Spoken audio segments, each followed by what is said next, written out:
नन्ही चींटी जब दाना लेकर चलती है, चढ़ती दीवारों पर 100 बार फिसलती है, मन का विश्वास रगों में साहस भरता है, चढ़कर गिरना गिरकर चढ़ना नहीं अखरता है, आखिर उसकी मेहनत बेकार नहीं होती, कोशिश करने वालों की कभी हार नहीं होती, कोशिश करने वालों की कभी हार नहीं होती। Hello, this is Deepika in front of you, welcoming you all at an amazing online learning platform, the school education अड्डा। तो ये जो लाइन्स है, इन्हीं के साथ हम एक कोशिश स्कूल एजुकेशन अड्डा की तरफ से हमारी कोशिश कुछ सीखने की, कुछ सिखाने की। और जैसा कि आपको दिख पा रहा है, मैं आपकी केमिस्ट्री टीचर हूँ और आपने बाबर की कहानी सुनी ही होगी कि बाबर जब भी किसी लड़ाई पर जाता था तो सबसे पहले वो मैदान की जो टोपोग्राफी है उसकी स्टडी करता था, ताकि उसे लड़ाई लड़ने में काफी आसानी हो और दुश्मन को वो हरा सके। तो उसी तरीके से केमिस्ट्री स्टार्ट करने से पहले हम अपने सिलेबस का एक डिस्कशन करेंगे, हम अपना प्रॉपर प्लानिंग और फ्रेमवर्क तैयार करेंगे कि किस तरीके से हमें केमिस्ट्री को आगे बढ़ाना है। और केमिस्ट्री का नाम सुनते ही आप लोगों के मन में एटम्स, मॉलिक्यूल्स, काफी सारी रिएक्शंस का ख्याल आता होगा, लेकिन आपको चिंता करने की कोई जरूरत नहीं है, क्योंकि हम एक साथ रिएक्शंस और काफी सारी चीजें लर्न करेंगे। लेकिन केमिस्ट्री पर आने से पहले मैं आपको गौतम बुद्ध की एक स्टोरी सुनाना चाहती हूँ। गौतम बुद्ध के बारे में आपने सुना ही होगा। लगभग 500 BC के अराउंड एक ऋषि हुए हैं या सेंट हुए हैं जिन्हें ज्ञान की प्राप्ति हुई थी, गौतम बुद्ध जिनका नाम था। तो गौतम बुद्ध के पास एक उनके शिष्य आते हैं, एक स्टूडेंट गौतम बुद्ध के पास आता है और गौतम बुद्ध से बोलता है कि मुझे इस क्वेश्चन का आंसर चाहिए या मुझे आपका स्टूडेंट बनना है। तो गौतम बुद्ध तो क्योंकि ज्ञान की प्राप्ति हो चुकी थी, तो वो देखकर ही समझ जाते थे कि उनके बच्चे को क्या समझना चाहता है और क्या नहीं। तो उन्होंने उस बच्चे के हाथों में एक चाय का प्याला दिया। उस चाय के प्याले को काफी ऊपर तक भर दिया गया था। अब उसने गौतम बुद्ध ने उस बच्चे से बोला कि इस चाय के प्याले को और ज्यादा भर दो। तो अब क्योंकि चाय का प्याला ऊपर तक भरा हुआ था, तो और ज्यादा चाय डालने पर वो चाय ओवरफ्लो होना स्टार्ट हो जाती है। अब गौतम बुद्ध एग्जाम्पल देते हैं उस स्टूडेंट को कि तुम्हारा माइंड भी इस चाय के प्याले की तरह ही है, क्योंकि तुम भी पहले से ये सोच के बैठे हो कि तुम्हें सब कुछ आता है। अब तुम्हें क्योंकि सब कुछ आता है, तुम ये मान के बैठे हो, तो मैं तुम्हें कुछ भी सिखा लूं, तुम क्या नहीं कर सकते, उसको ग्रेस्प नहीं कर पाओगे, उसको ले नहीं पाओगे। इसलिए हमेशा जब भी आप किसी भी टीचर की क्लास अटेंड करते हैं तो आपको खाली होकर बैठना बहुत जरूरी है। यानी कि आपको ये सोचना पड़ेगा कि आपको कुछ भी नहीं आता, और सबसे हम्बल पर्सन सारी दुनिया में अगर कोई होता है तो वो होता है जो ये बोलता है कि मुझे कुछ भी नहीं आता। तो गौतम बुद्ध की स्टोरी। अब इसके बाद टीचर्स के लिए एक इंस्पिरेशनल फिगर अगर कोई है तो वो है सोक्रेट्स। और सोक्रेट्स की छोटी सी स्टोरी भी मैं आपको, रियल स्टोरी है जो, वो आपको सुनाना चाहती हूँ। सबसे पहले सोक्रेट्स का कोट। ये सोक्रेट जो थे एक ग्रीक फिलोसोफर थे, जिनके बारे में शायद आप लोग जानते भी होंगे, और नहीं जानते हैं तो मैं आपको बता देती हूँ। जो सोक्रेट्स थे उनका एक कोट है, I can not teach anybody anything, I can only make them think. मतलब मैं किसी भी बच्चे को कुछ पढ़ा नहीं सकता, पर मैं उसे किसी भी क्वेश्चन के आंसर तक पहुंचने का रास्ता बता सकता हूँ। मैं अपने बच्चों को सोचना सिखा सकता हूँ। और डॉक्टर APJ अब्दुल कलाम, जिन्हें मिसाइल मैन ऑफ इंडिया के नाम से भी जाना जाता है, उन्होंने भी कहा था कि सबसे पहले आपके माइंड में क्रिएटिव थिंकिंग होनी चाहिए, यानी आपको किसी भी चीज के बारे में सोचना आना चाहिए। जब आपके मन में कोई भी क्वेश्चन आएगा तभी आप उस क्वेश्चन के आंसर तक पहुंच सकते हैं। तो सोक्रेट्स के बारे में अगर हम जाने तो आप सभी को पता होगा कि हमारे पूरे वर्ल्ड में कितने कॉन्टिनेंट्स हैं, 7 कॉन्टिनेंट्स। उसमें से एक कॉन्टिनेंट है यूरोपियन कॉन्टिनेंट। और यूरोपियन कॉन्टिनेंट में अगर हम जाएं तो आपको पता ही होगा कि काफी जो पॉपुलेशन है यूरोपियन कॉन्टिनेंट की, वो majority of the population Christian religion को फॉलो करती है। और क्योंकि क्रिश्चियन रिलीजन को फॉलो करती है तो वहां पर चर्च होती है और चर्च में लोग जाते हैं, जीसस क्राइस्ट को ओबे करते हैं और फादर्स होते हैं। तो सुपरस्टिशंस के चलते यूरोप में क्या होता है, यूरोप में फादर्स जो होते हैं चर्च के, उन वो बोलते हैं कि अगर आपको डेथ के बाद स्वर्ग में जाना है तो हम आपको टिकट इशू करना स्टार्ट करेंगे और उसके लिए आपको डोनेशन देना होगा। तो डोनेट करिए और यहाँ से एक रेलगाड़ी जाएगी जो आपको स्वर्ग तक लेके जाएगी। तो काफी सारे इंटेलेक्चुअल्स ने सवाल पूछना स्टार्ट किया कि ऐसा कैसे हो सकता है कि मरने के बाद तो किसी ने लाइफ देखी ही नहीं है और मरने के बाद ये लोग हमें स्वर्ग तक पहुंचा रहे हैं। उसके बाद वहां पर राजा शाही सिस्टम चलता था, तो राजा के हाथों में काफी सारी पावर्स हुआ करती थी। राजा चाहे तो अन्याय को न्याय और न्याय को अन्याय में कन्वर्ट कर सकता था। और इसके चलते कुछ इंटेलेक्चुअल्स आए, उन्होंने बोला नहीं, हमें डेमोक्रेसी चाहिए, हम टैलेंट के बेसिस पर डिसाइड करेंगे कि हमारा राजा कैसा होगा। तो राजा को ये पसंद नहीं आया और सोक्रेट्स ने क्या किया, आवाज उठाई उस अन्याय के खिलाफ जो राजा और चर्च के फादर्स किया करते थे। तो सोक्रेट्स को जेल में डाल दिया जाता है और उन्हें फांसी की सजा दी जाती है। सोक्रेट्स को मिल गई फांसी की सजा। अब रात में जब सोक्रेट्स जेल में थे तो रात में क्या होता है, उनके एक दोस्त आते हैं और बोलते हैं कि देखो तुम्हारे पास अच्छा मौका है, तुम चाहो तो यहाँ से भाग चलते हैं। लेकिन सोक्रेट्स का कहना था कि अगर मैं यहाँ से आज भाग जाता हूँ तो मेरे बच्चों को क्या सुनना पड़ेगा आगे चल के। अगर आपकी कोई भी टीचर आपको पढ़ाते पढ़ाते गायब हो जाए तो आप यही कहेंगे ना कि टीचर पता नहीं कहाँ चले गए हमें बीच में छोड़ के।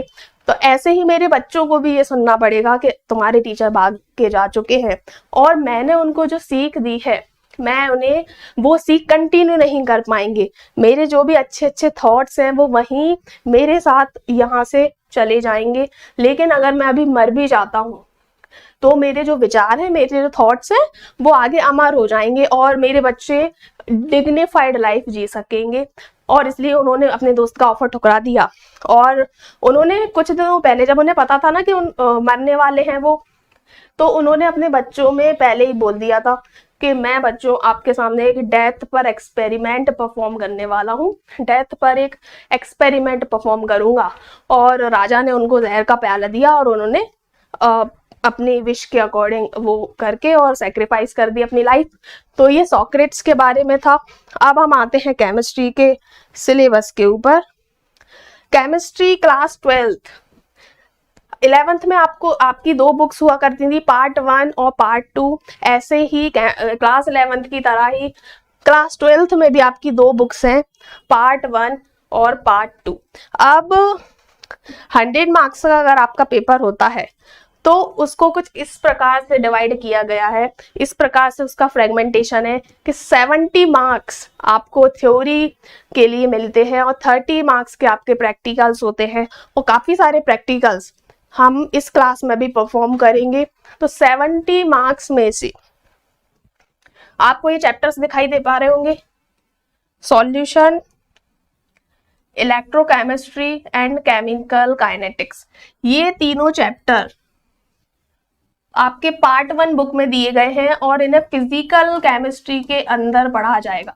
फिजिकल केमिस्ट्री क्यों बोल रहे हैं, क्योंकि इसमें हम सॉल्यूशंस के बारे में पढ़ेंगे, मिक्सचर के बारे में पढ़ेंगे और इलेक्ट्रिक सेल्स के बारे में पढ़ेंगे। और आपको पता ही है सेल्स का और बैटरी का यूज क्यों करते हैं, किसी भी ऑब्जेक्ट को मोशन कराने के लिए।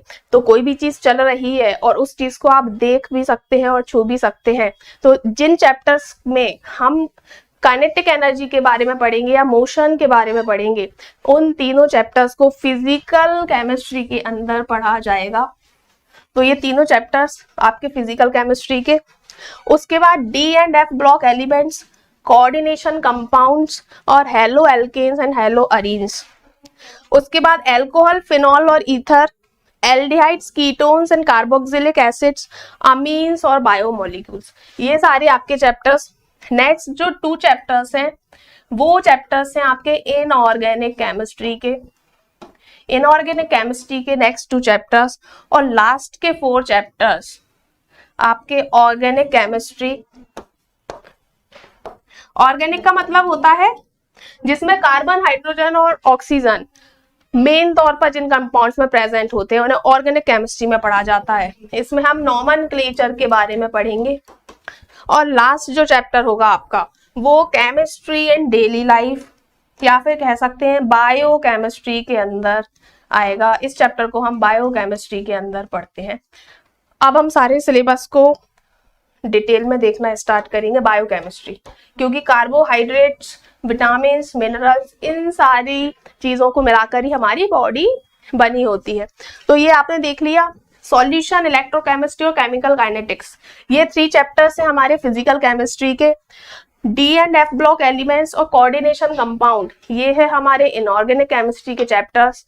और लास्ट के 4 chapters haloalkanes, haloarenes, alcohol, phenol and ether, aldehydes, ketones and carboxylic acid, amines, ये है हमारे ऑर्गेनिक कंपाउंड के चैप्टर्स।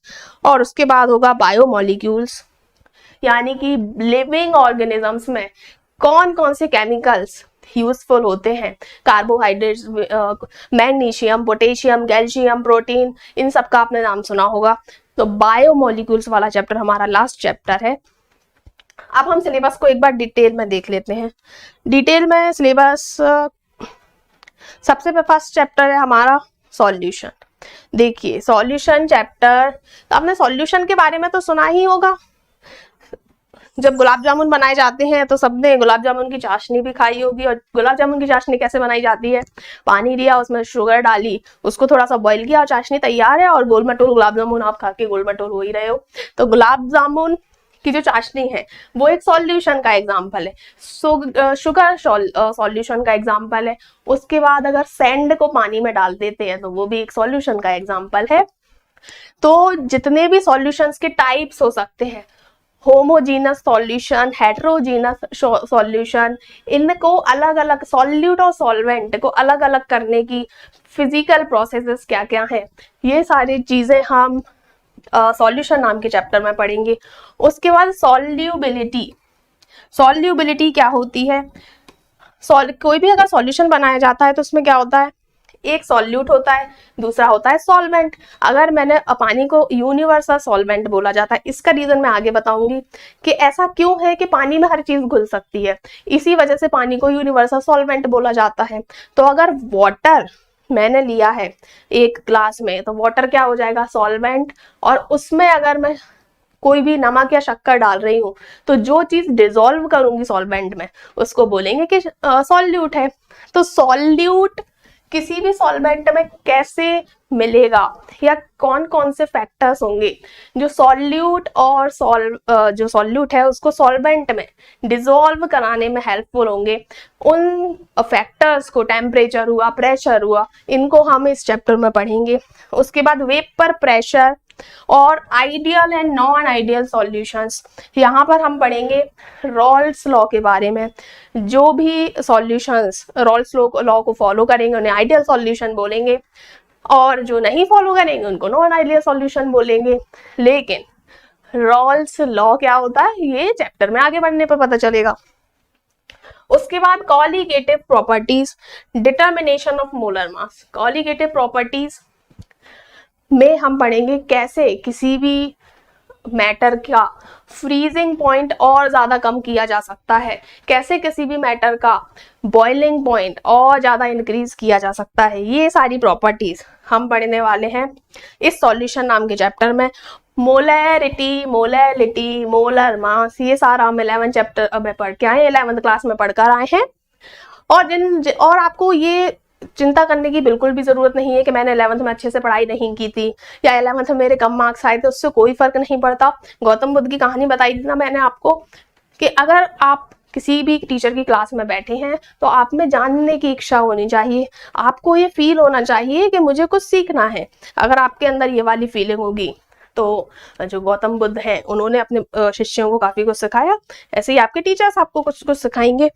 उसके बाद नेक्स्ट चैप्टर है हमारा सॉल्यूशन चैप्टर के बाद हमारा नेक्स्ट चैप्टर आता है इलेक्ट्रोकेमिस्ट्री। इलेक्ट्रोकेमिस्ट्री नाम से ही क्लियर है, जो सेल्स आपने देखे होंगे, टॉर्च में सेल्स डालकर आप कोई चीज खो जाती है तो ढूंढा करते थे ना। उसके बाद रिमोट कार्स में सेल्स का यूज होता है, और हमारी जो नॉर्मल कार्स होती हैं उनमें भी सेल्स का यूज होता है। तो सेल्स जो होते हैं वो क्या करते हैं, केमिकल एनर्जी को इलेक्ट्रिकल एनर्जी में कन्वर्ट कर देते हैं।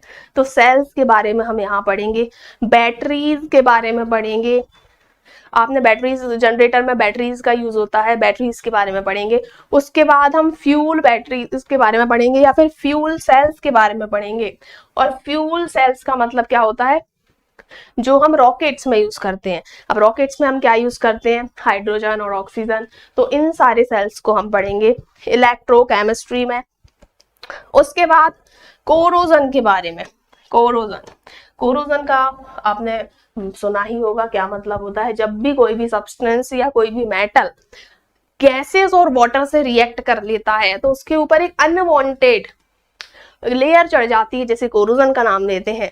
और आयरन पर अगर कोरोजन होता है तो उसे रस्टिंग ऑफ आयरन बोलते हैं। उसमें क्या होता है, आयरन जो है वो फेरिक ऑक्साइड का फॉर्मेशन करता है, और उस रस्टिंग से बचने के लिए हम क्या करते हैं, ग्रीस की पॉलिश कर देते हैं आयरन पे, ताकि वाटर और गैसेस आयरन से कांटेक्ट ना कर पाए और आयरन जो है रस्टिंग से बच जाए, और हमारे घरों में जिस आयरन का यूज होता है उसका यूज और ज्यादा इंक्रीज हो सके।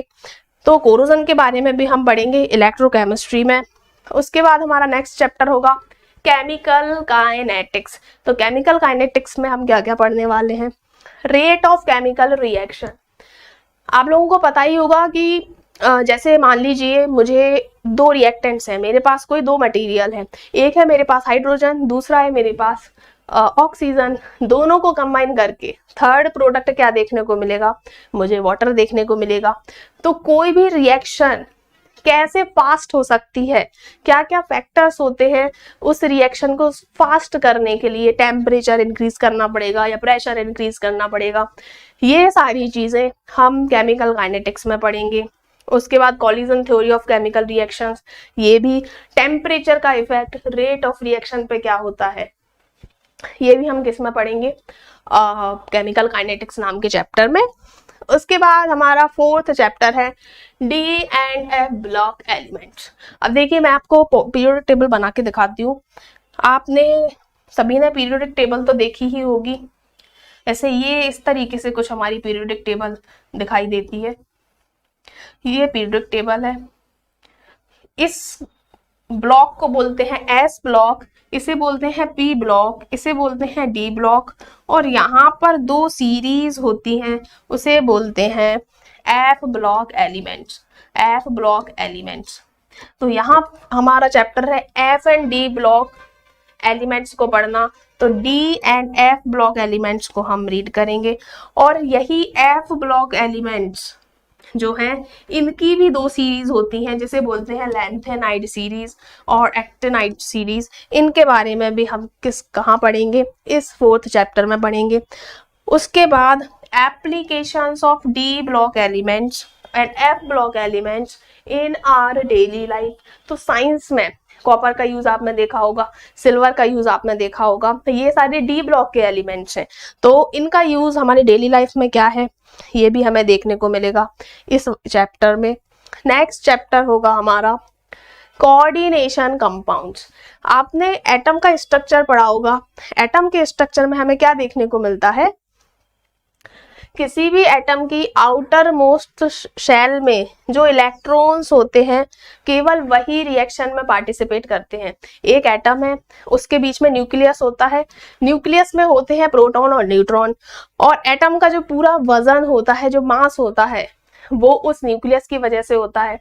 और उस न्यूक्लियस के चारों तरफ इलेक्ट्रॉन्स रिवॉल्व करते हैं ऑर्बिट में, और सबसे लास्ट शेल में जो इलेक्ट्रॉन्स होते हैं वही रिएक्शन में पार्टिसिपेट करते हैं। लेकिन कुछ ऐसे इलेक्ट्रॉन्स होते हैं जो भले ही लास्ट शेल में प्रेजेंट नहीं होते लेकिन रिएक्शन में पार्टिसिपेट जरूर करते हैं, उन्हें ही बोलते हैं लोन पेयर इलेक्ट्रॉन्स। और लोन पेयर इलेक्ट्रॉन्स की वजह से जिन कंपाउंड्स का फॉर्मेशन होता है उन्हें बोलेंगे कोऑर्डिनेशन कंपाउंड, या फिर जो बॉन्डिंग उनके बीच देखने को मिलती है उसे बोलते हैं कोऑर्डिनेट बॉन्ड या फिर कोऑर्डिनेशन कंपाउंड्स का फॉर्मेशन। ये हमारा फिफ्थ चैप्टर। उसके बाद हम ये जो चैप्टर्स अब स्टार्ट होंगे, haloalkanes and haloarenes, यहाँ से ऑर्गेनिक केमिस्ट्री स्टार्ट होती है जिसमें नॉमेनक्लेचर और IUPAC नेम का बहुत इंपॉर्टेंट रोल प्ले होता है। बेंजीन के बारे में, एल्केन्स में हम देखेंगे जो सिंगल बॉन्डेड कंपाउंड्स होते हैं उनके बारे में, और हेलो अरीन्स में हम देखेंगे जो बेंजीन स्ट्रक्चर वाले कंपाउंड्स होते हैं उनके बारे में हम देखेंगे हेलो एल्केन्स और हेलो अरीन्स नाम के चैप्टर में। यहाँ पर लिखा हुआ है इनका नॉमेनक्लेचर। नॉमेनक्लेचर का मतलब होता है नामकरण, तो इन स्ट्रक्चर्स का नेमिंग कैसे करेंगे उसे हम हेलो एल्केन्स और हेलो अरीन्स नाम के चैप्टर में पढ़ेंगे। इनकी प्रिपरेशन, मेथड ऑफ प्रिपरेशन, उसके बाद फिजिकल प्रॉपर्टीज के बारे में भी हम किस चैप्टर में पढ़ने वाले हैं, हेलो एल्केन्स और हेलो अरीन्स नाम के चैप्टर में। उसके बाद हमारा और आगे आएंगे तो यहाँ पर एक और टॉपिक दिया हुआ पॉलीहेलोजन कंपाउंड्स। पॉलीहेलोजन कंपाउंड्स में हेलोजन के बारे में आपको पता होगा, क्लोरीन, फ्लोरीन, ये सारे हेलोजन कंपाउंड्स हैं। और जिस कंपाउंड में एक से ज्यादा हेलोजन्स प्रेजेंट होते हैं उन्हें बोलते हैं पॉलीहेलोजेनिक कंपाउंड्स, जिसका एक एग्जांपल आपने सुना होगा CF2Cl2, क्लोरोफ्लोरोकार्बन्स। और क्लोरोफ्लोरोकार्बन्स का यूज नेगेटिव सेंस में ज्यादा होने लगा था, और हैंकी पर उसको स्प्रे करके और किसी को बेहोश करने के लिए क्लोरोफ्लोरोकार्बन का यूज होता था। इसलिए अभी क्लोरोफ्लोरोकार्बन्स जो हैं उनको बैन कर दिया गया है। तो क्लोरोफ्लोरोकार्बन्स के बारे में भी हम पढ़ने वाले हैं पॉलीहेलोजन कंपाउंड्स के अंदर, और जो आता है चैप्टर नंबर 6 हेलो एल्केन्स और हेलो अरीन्स के अंदर। उसके बाद हम पढ़ेंगे अल्कोहल के बारे में, और अल्कोहल का आपको फंक्शनल ग्रुप पता ही होगा। अल्कोहल का फंक्शनल ग्रुप होता है OH। Alcohol, phenol and ether, इनके बारे में, इनका भी नॉमेनक्लेचर, क्योंकि ये ऑर्गेनिक केमिस्ट्री का चैप्टर है इसलिए इनका भी नॉमेनक्लेचर और IUPAC नेम, ये सारी चीजें हम पढ़ेंगे अल्कोहल, फिनॉल और ईथर नाम के चैप्टर में। सम कमर्शियली इंपॉर्टेंट अल्कोहल्स, इसमें आपने इथेनॉल का नाम सुना होगा, C2H5OH इसका फॉर्मूला होता है। लिकर बनाने में अल्कोहल का यूज होता है। उसके बाद पेट्रोलियम में भी अल्कोहल का यूज होता है, और काफी सारी और कमर्शियल एक्टिविटीज में अल्कोहल का यूज होता है। तो अल्कोहल, फिनॉल और ईथर, इनके यूजेस के बारे में भी हम इस चैप्टर में पढ़ेंगे। नेक्स्ट आता है हमारा chapter aldehydes, ketones and carboxylic acid. इनके फॉर्मूले को अगर आप देखेंगे तो CHO, CO और COOH। कार्बोक्सिलिक एसिड का मतलब होता है जिसमें C double bond O present होता है, और यहाँ पर आप देख पा रहे हो CO, CO और CO। इन एल्डिहाइड्स, कीटोन्स और कार्बोक्सिलिक एसिड्स में तीनों में C double bond O present है, इसलिए इन्हें बोल रहे हैं कार्बोक्सिलिक कंपाउंड्स हैं। और aldehyde, ketones and carboxylic acids, इन्हें भी हम इस चैप्टर में पढ़ेंगे। इनकी फिजिकल प्रॉपर्टीज क्या होती हैं, किस स्टेट ऑफ मैटर में ये पाए जाते हैं, इनका स्ट्रक्चर हमें देखने को मिलेगा। और कार्बोनिल ग्रुप जो है जिसमें C double bond O present होता है उसे कार्बोनिल ग्रुप बोलते हैं। इसका नॉमेनक्लेचर और एल्डिहाइड्स और कीटोन्स क्या होते हैं, इनका स्ट्रक्चर कैसा होता है, ये सारी चीजें हमें देखने को मिलेंगी हमारे इस चैप्टर में, aldehyde, ketones and carboxylic acids. उसके बाद आता है अमीन्स।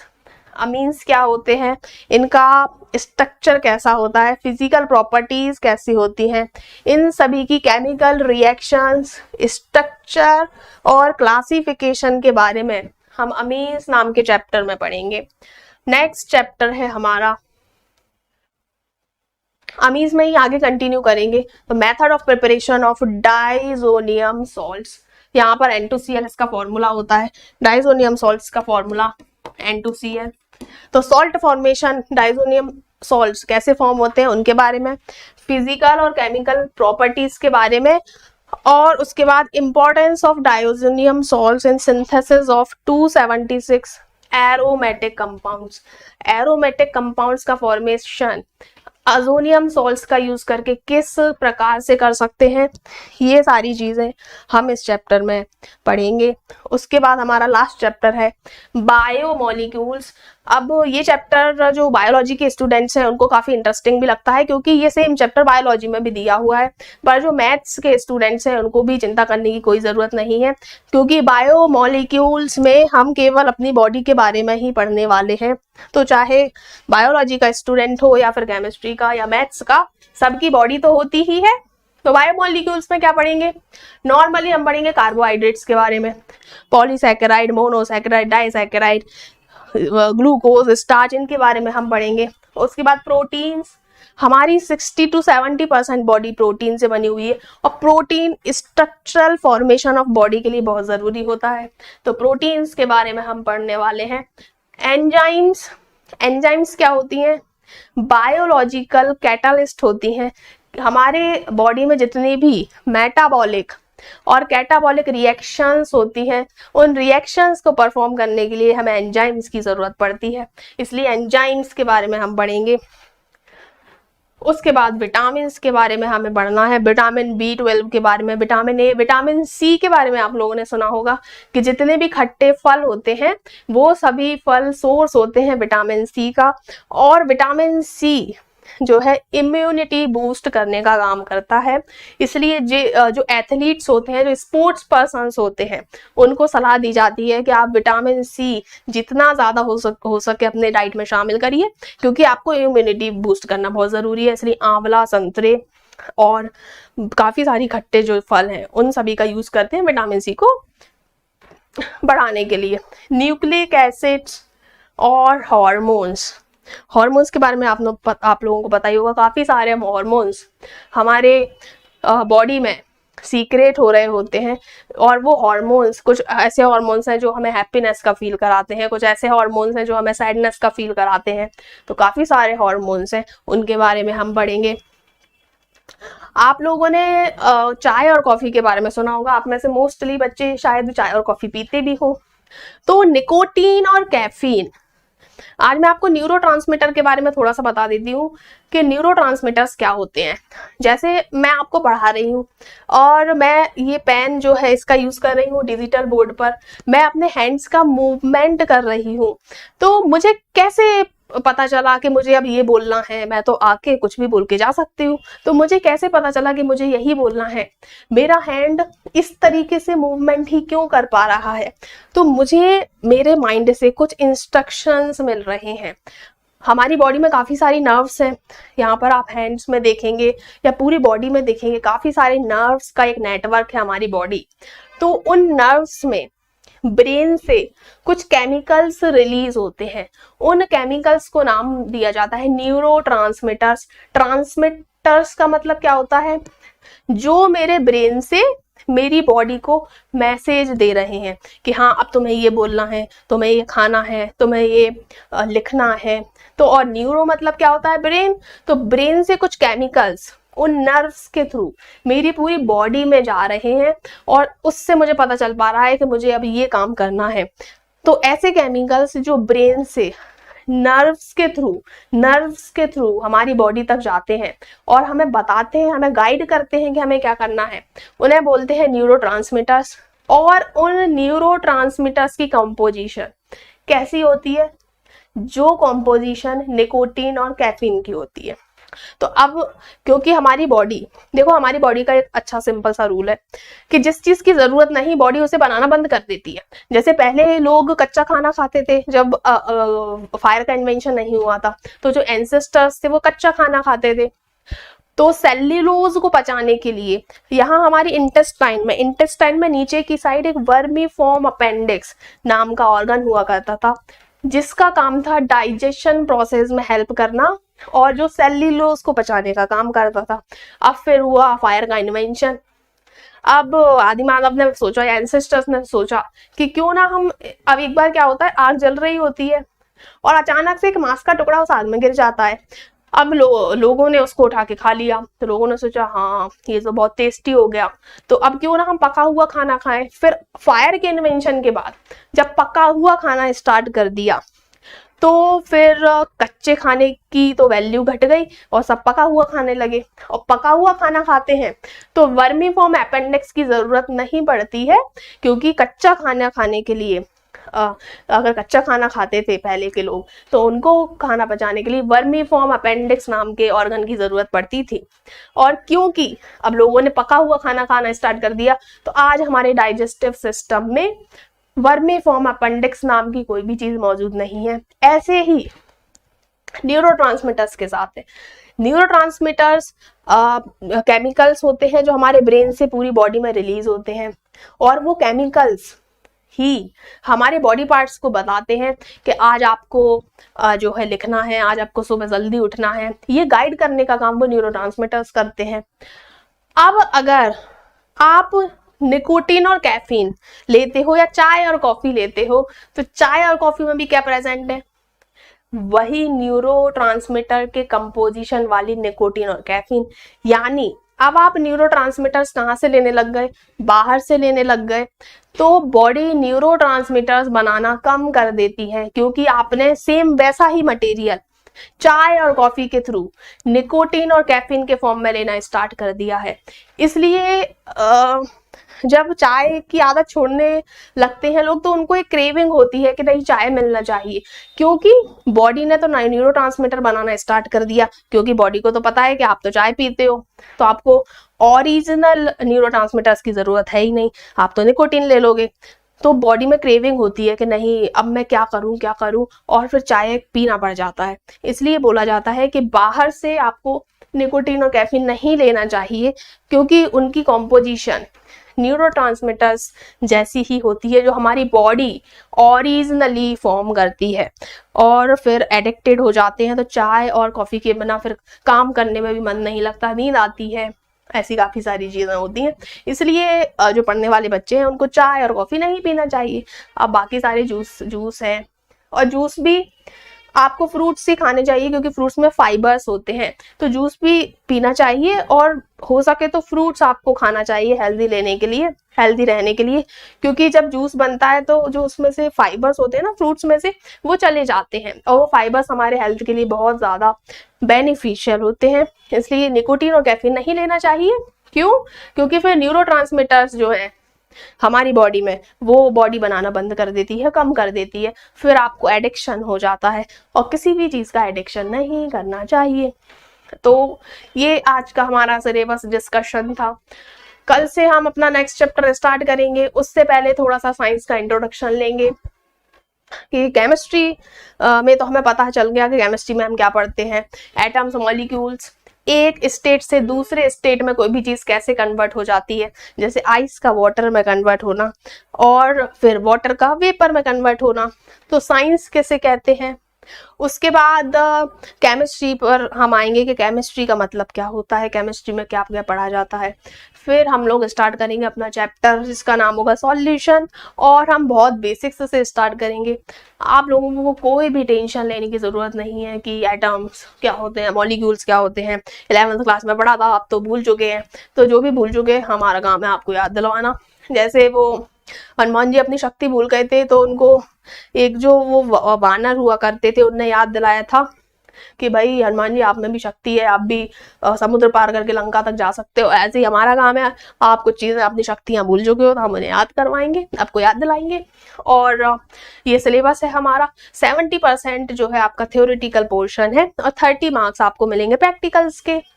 तो 70% के लिए, या फिर 100 में से 70 मार्क्स आपको रिटर्न एग्जाम के थ्रू मिलेंगे, और 30 मार्क्स आपको मिलेंगे प्रैक्टिकल्स के थ्रू।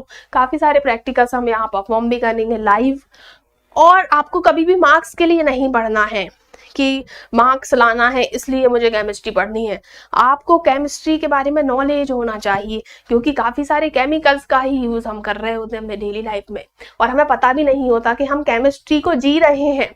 जिस चीज़ को आप जी रहे हैं उस चीज़ में इंटरेस्ट बनाना क्यों पड़ रहा है, जिस चीज़ को आप जी रहे हैं उसमें तो इंटरेस्ट होना ही चाहिए। तो आपको केमिस्ट्री के बारे में जानने की इच्छा होनी चाहिए, क्योंकि साइंस भी यही बोलती है कि जो भी आपके आसपास नेचुरल फिनोमेनाज हो रहे हैं उनके बारे में आपको नॉलेज होना चाहिए। और वो नॉलेज किसके आधार पर होगी?